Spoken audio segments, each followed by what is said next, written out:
Hello? I don't know if that does anything. Sometimes I forget to say hi. So hi. We're back with another sliding scale. Today, the subject of my cruel experimentation, Miss Emily Henry.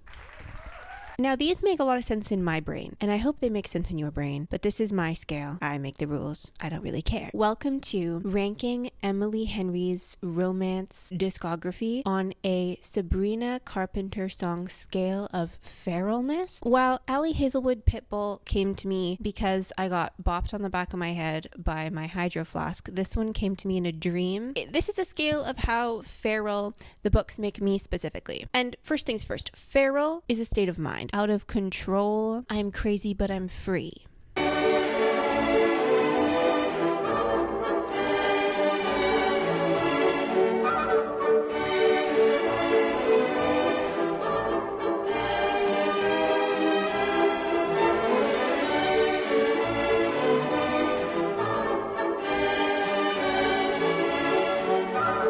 Sabrina Carpenter is horny, but Sabrina Carpenter's also feral. The only thing that is wetter than Vancouver is... Some of these books are horny. We're looking at ferality. And if I had to describe exactly why I'm pairing these two together, the same feeling that I get when I listen to some of these songs that I'm about to talk about are how I feel when I read an Emily Henry novel. That's how Kalia sees it. Sabrina Carpenter, I don't need to introduce her. Sabby Carp. Yeah, I'm a record girl. Look at me. You think I don't own a turntable? Please. I love a think piece about Sabrina Carpenter and how she is so glam, wearing her Victoria's Secret lingerie on stage, but does not cater to the male gaze. So much of her lyricism is just about growing up, about having relationships, about learning things about yourself. Sabrina Carpenter is for the female gaze, and that is G-A-Z-E. It could also be, she's just so pretty, dude. Arguably, most of romance is written for the male gaze, but specifically something about an M-Hen romance feels very for the female gaze. All of these books pass the Bechdel test with flying colors. There's always complicated, twisted families. The conflict usually doesn't feel forced to me. And something that I really like about an Emily Henry book is that she never takes an easy out, especially with the first couple that I read. I'd find myself getting really worried. Is this jealous bitches? Oh no, is this the ex was just an asshole and that's it? Never goes that way. She never boils life down to simple. It's always complicated. No one's perfect. Nothing's easy, but there's always space for love. And I'm sounding like a really cheesy greeting card right now. They make me feel like the rom-coms that I grew up with, but without the 90s 2000 shit. I feel sometimes like Emily Henry's in my brain in a way that is weird. I'm a banter girl. Banter is my love language. In terms of spice, some of the book talk girlies say that Emily Henry is Blue's Clues. We're not doing super explicit things here. It's the perfect amount for me. I am all about the build-up. I don't think that spice hits without tension. I could read a book where it's all tension and then the characters just brush hands. I'd rather have that than the dirtiest, nastiest smut that you've ever read. If you do love the dirty, nasty smut, all the more power to you. Emily avoids my 5 words I don't want to hear. I have been advised to not swear as much, but I will name them. Slick, seed, milking. I don't want to hear. For me, those 5 words kill the feral. Sabby Carp, she is known for a little bit of wordplay. She's known for having explicit lyrics, but in a sort of cute hee-hee-ha-ha way.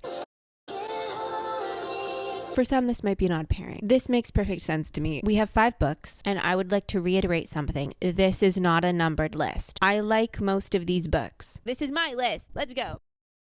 I'm not feral at all. I'm so not feral that I've forgotten what it feels like to be wild and free. People we meet on vacation. I am so sorry to the People We Meet on Vacation fans. The day that the casting was announced for People We Meet on Vacation, I laid on the floor and was talking to my friend about how this casting is perfect. It looks so good. I wish I liked People We Meet on Vacation. I feel so sick about this. I feel like my head's gonna explode. The next day I took a COVID test. It was not the casting, it was the vid. People We Meet on Vacation is the Sabrina Carpenter song Skin, the first song that Sabrina Carpenter released amidst the Olivia Rodrigo, Joshua Bassett, Sabrina Carpenter catastrophe. Skin just sort of feels mean in a way that makes me sad when I think about it. Sometimes I'm thinking about Skin and it makes me unferal. I thought this was going to make some noise when I heard that Sabrina Carpenter was coming out with a song in response to Olivia Rodrigo's Driver's License. I was excited. I was expecting what would later come. I was expecting Because I Liked a Boy, and what I got was Skin. I was expecting to really like this. Friends to lovers, long-term besties to lovers. I love a book with fun story structure. People We Meet on Vacation and Happy Place use a lot of flashback interspersed with the present analepsis thing happening, and that's fun, but I don't like it. This was definitely the first one that I bought. Also, this is weird. I was staying in Nanoose Bay and I bought this in like a small bookstore up island. And in this book, Poppy and Alex go to Nanoose Bay. I didn't know that when I picked the book. That's weird. And I read a little bit and then I stopped reading it and I did not pick it up again for a long time. I actually read another one of these books first and like fell in love, and then I picked this one back up, reread it. I've tried to like it and I just don't like it. Poppy is funny. Poppy also makes me deeply sad. I want to talk to Poppy. I think I don't understand the millennial ennui. That's something that contributes to my dislike of this book. Alex, I want to fight him. I like the buildup of their relationship. Every time that I start thinking about the I don't like the emotional cheating, the emotional intimacy between Poppy and Alex when they're still in relationships with other people. I don't know, dudes, you can't be complaining about how your love lives never work out. You can't be lying in bed on Tinder together, looking at each other's Tinder profiles, being like, I date you, and then complaining that all your past relationships haven't worked out. They haven't worked out because you're in love with each other. I want to sit them down and have a very stern conversation with them. It's so frustrating that I'm not feral for it at all. Spoiler, at the end of this book, emotionally vulnerable Poppy walks into a bar, confesses her love to Alex, and her best friend of a decade, turns her down. If you did that to me and then ran out after me in the parking lot, no, I didn't mean it, actually I love you, I'd hit you with my car. Excuse me? Okay, been there. Dollywood 2015. Poppy is a better woman than I'll ever be because she said, okay, Alex. I also don't understand how their arrangement works. How do they afford an apartment in New York and a house, wherever they live in America? I don't understand how they do that, but maybe I'm just poor. Instead of making me feel happy and feral, I just feel icky. This is the most negative I'm going to be. I'm sorry, People We Meet on Vacation. I try to love you, but I just don't. Happy Place, Skinny Dipping. I love this song, but it does not make me feral. You see the title, Skinny Dipping, a song by Sabrina Carpenter, and you go, oh, Sabrina Carpenter, we're skinny dipping. This is going to be a fun, flirty, sexy time. No, we won't sit at our same old table, I promise. I'm resisting, but going down with the ship, it'd be so nice, right? Right? If we could take it all off and just exist and skinny dip. Happy Place, Emily. I think about that TikTok where that person was like, Emily, is funny story going to be funny the same way that Happy Place was happy? This book is not happy. This is the only one of the books that I've read a single time. I have not brought myself to reread this book. I don't think I can. This book made me have so many feelings that I didn't want to have and that I didn't know what to do with. None of those feelings were feral. Harriet? Probably the only one of these women that I can't really tell you anything about. I don't really know her. The man was Win. Waves were not made. Couldn't even tell you his hair color. He's blonde. Oh my god, the two blonde men are at the bottom of they're not this. I'm not feral for the two books with the blonde men in them. All I remember about Win is that he makes tables. The flashback scenes, when they get together and start sneaking around, That made me a little feral. All of these books read different depending on sort of what you're going through at the time, what stage you're at in life. It wasn't my happy place time yet. Abrupt shift in tone. We've gone from being only like a sprinkle of feral to full. This book makes me feral. Book lovers is Busy Woman. Busy Woman was our karaoke song at our short and sweet show. I try not to absorb any concert content before I go because I want a fresh experience. So I didn't know about Busy Woman. So when she started singing it, I was like, oh, she must be doing a cover, a 70s song that I've never heard before. I'm feral, but I'm also feral in this like nostalgic kind of way. It really reminds me of If It Wasn't for the Nights, the ABBA song. That sort of nostalgic feeling that I get with Busy Woman, I get with reading Book Lovers. It reminds me of, I mean, people have said it before that Emily Henry is like our generation's Nora Ephron. This is a Nora Ephron book. This is a very Gilmore Girls coded, specifically like the town halls, the small town vibe. I also get really strong 27 Dresses energy from this. Justice for 27 Dresses. I cannot believe that movie's Rotten Tomatoes ranking. I mean, I can. Rotten Tomatoes is fucking corrupt. The Letterboxd girlies reviewing 27 Dresses. That's where it's at. I would be lying if I said that I also didn't put Busy Woman here because Nora Stevens is a busy woman. But this song gives Charlie Lastra the whole book. Charlie Lastra, my guy. Charlie Lastra is a dog. Charlie Lastra is the feralest of the Emily Henry men. Charlie Lastra is a busy woman. Openings are super tight unless you call it night. Charlie Lastra. Sometimes I think like, oh yeah, the spice in these books is pretty tame. And then I think about the things Charlie Lastra says and does in this book. Dude, when he talks about how bad he wants to eat her out on the table in the public library. Charlie Lastra. I didn't know it was possible for you to want me as much as I want you. But lest we forget, Nora Stevens. I think about Nora Stevens every day. I think about Nora Stevens all night long. I stay awake not sleeping because I'm thinking about Nora Stevens. Of all of the M. Hen ladies, has my favorite sense of humor. She's very Dirty Martini. She's very dry, cutting, witty. And I'm trying to say something that won't get me instantly taken off of the internet. I think I just might be Charlie Lastra in this situation. I get it. Nora and Charlie having the same cologne is so hot. I think about them sending each other Bigfoot erotica every day.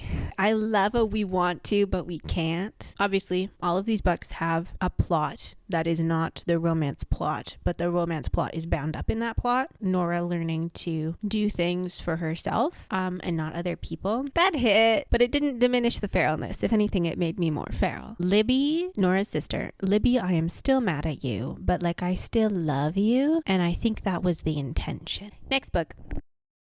For the umpteenth time. This is not a numbered list. I don't really like to give things a number rating, but if I had to give this book a star rating on some platform on which you review books, I would give this book and have given this book 5 stars. Funny Story is Bedchem. Funny Story made me so feral in a way that I didn't know I could be feral. I have no interest in the cute boy with the white jacket and the thick accent. But we have crazy Bedchem. When this book was announced, I was like, oh, okay, M-Hen. First of all, why are you always reading my mind? Second of all, I don't know about this one. Historically, I'm not really into a roommate romance. The man, he's got Crocs on. Also, he's got a beard. He seems kind of scruffy. The tattoos and the weed thing, like, okay. You pitch me miles out of context? I don't know about this. I don't know about this one, Emily. And then she sold me on it so fast. Always so buttoned up. Like a silverware drawer? No, like a secret? Girl, you made me swoon over the things that a man who smells like wood smoke is saying. I didn't think that was possible. It's witchcraft. You're the reason for the word wonderful? I get it. I get it in a way I didn't know I could get it. I was always going to like Daphne. I want to be her friend. I want to play poker with her. I want to read books in silence with her. One time my therapist called me detrimentally self-reliant. Turns out this book is really, really for me. Bedchem. Some of my favorite lyrics. Shakespeare could not write Bedchem, but Sabrina Carpenter could write Taming of the Shrew. I don't know why that's the first one I want to say, but I think she could girly pop girl boss Taming of the Shrew. Everything that you need to know about my feelings for this book. Funny story. The day that this book was released, get off of work, I go pick up my book. I get all cozy. I make it to the part where Miles and Daphne are at the lavender farm and Peter shows up.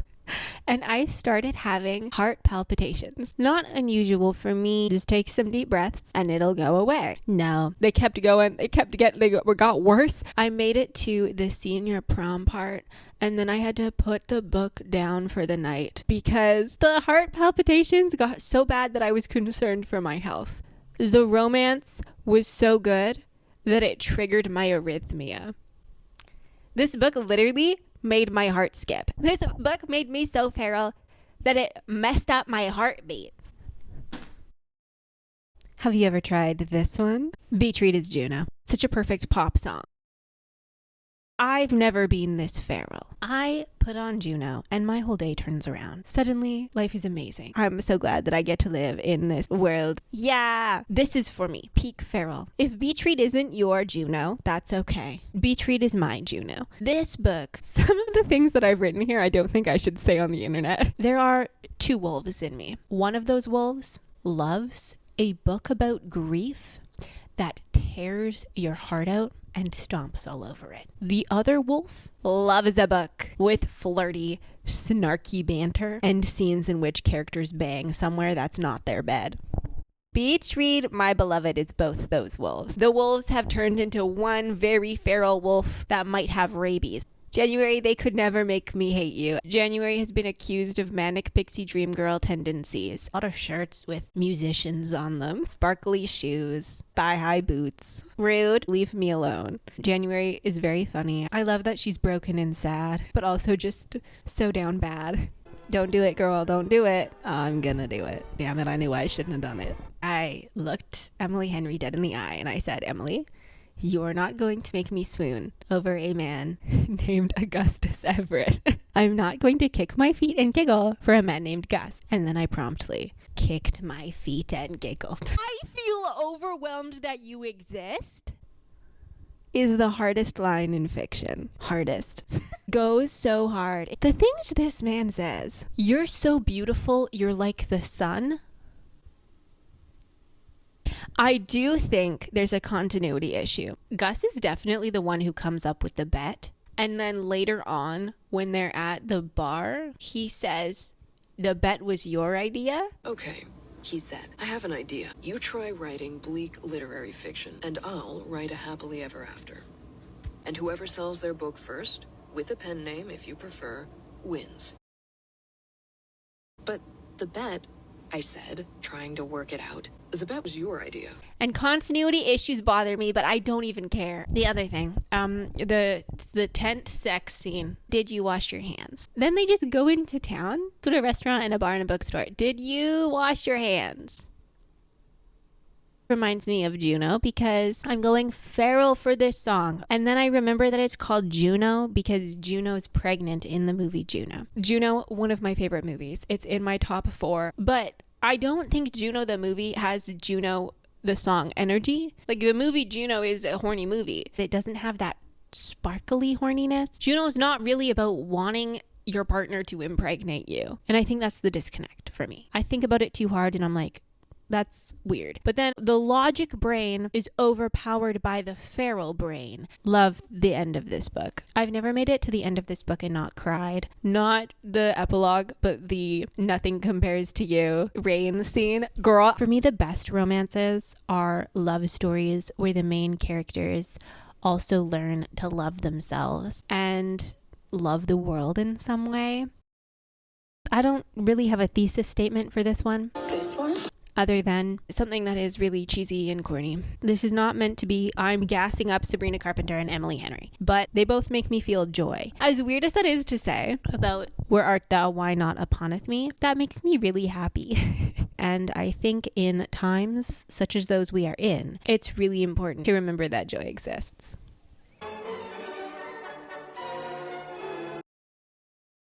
Should I get honest and vulnerable again? I got very sucked in to the world of academia. I did not read anything for fun. Coming out of that, I felt really behind. Didn't have a favorite book anymore. disconnected from who I was before I went into that academic space. Why don't I read a romance? And then I picked up an Emily Henry book. This is so cheesy. At that point in my life, reading a romance felt like I was re-falling in love with books. And I'm really grateful for that. This isn't all bookstores, but I have noticed a couple that are shelving Emily Henry's books in fiction instead of romance. And I have no idea how to feel about this. Just like I walked into one bookstore that had a separate romantasy section. On one hand, okay, cool. The power of the people. This subgenre of books has garnered so much popularity that it gets its own little section, and that makes it easier for people who read these books to find the books. And like, that's a good thing. And then another part of me is like, oh God, we are now separating romantasy from fantasy, which is furthering the divide between things that largely women write and consume from things that have a very masculine front, that have been historically male dominated, very difficult for women to break into these kind of spaces and be taken seriously in them. And that's the same feeling I get when I see Emily Henry in fiction. I think about that speech that January gives Gus, where she's like, I just write books about women for women. And because of that, it's less than what you do. It's not literary fiction. I get put in romance. Whenever I see Emily Henry's books in the fiction section, wonderful. Yeah, this is just fiction. She knows how to tell a story. She knows how to write a character. There's things happening in this book that have nothing to do with the fact that the two characters want to jump each other's bones. And then I think, oh, fuck. What if the only reason she's in fiction is because she's a really popular writer? Her books don't have like a shirtless man in a kilt on the very shiny cover. You know, unlike some other romance writers, they get taken seriously enough to be moved from the romance shelves to the fiction shelves. Then I find that deeply upsetting. Genre, publishing, all of these things leave me with so many conflicting emotions. Let me know if you feel some type of way about how we're categorizing these. Sabrina Carpenter has been making music for years and just got nominated for Best New Artist. That's my connecting point for the brief time that I occupy the world in these books. Most of these books. I believe in lasting love, and that is truly cruel. That is it. I hope you have a wonderful day. I hope you find some joy and embrace the feral. This book makes me wanna try out my